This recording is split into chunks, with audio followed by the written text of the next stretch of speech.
కిషోర్, అగాధాలు అవరోధాలు ఉన్న ఈ దారిలో ఎందుకు అడుగుపెట్టావు?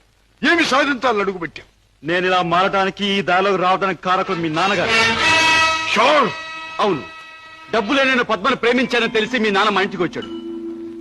నా పేదరికాన్ని చూసి హేళన చేశాడు, అవమానించాడు. పెళ్లి జరిగాక వచ్చి ముష్టి వాడికి ధర్మం ఇస్తున్నట్టుగా ఒక చెక్ బుక్ అందించి తన ఐశ్వర్యాన్ని, అహంకారాన్ని చూపించాడు. ఆ నిమిషాలను నిర్ణయించుకున్నాను, నా భార్య బిడ్డల్ని ఐశ్వర్యంలో ముంచెత్తాలి అని. అందుకే నేరం అని తెలిసి స్మగ్లర్స్ తో చేకెళ్ళాను. వేలకు వేలు డబ్బు సంపాదిస్తున్నాను. సంపాదించే డబ్బుతో నువ్వు సాధించేదేమిటి? ఏదైనా సాధించచ్చు. డబ్బుతో పరువు కొనొచ్చు, పరపతి కొనొచ్చు, నా భార్యను సుఖంలో ముంచొచ్చు, నా బిడ్డలో కష్టం తెలియకుండా పెంచుకోవచ్చు. కిషోర్, కానీ ఒక విషయం మర్చిపోతున్నావు.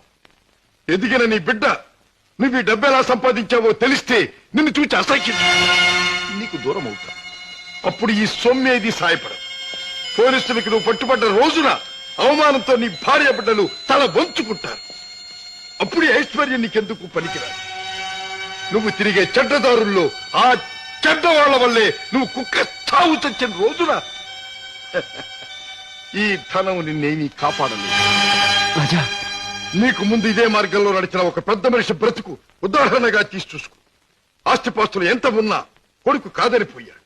చేయి కలిపిన ఆ దుర్మార్గులే చివరికి ప్రాణం తీశారు. నీ బ్రతుకు కూడా అంతే కావాలా?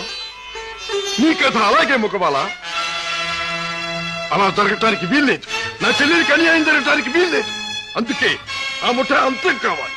కిషోర్, చెప్పు, ఆ ముఠా ఉండే దగ్గర దానికి నాయకుడు ఎవడు? నో, నాకేమీ తెలియదు. నన్నేం అడక్కు. నో నో, నీకు తెలుసు.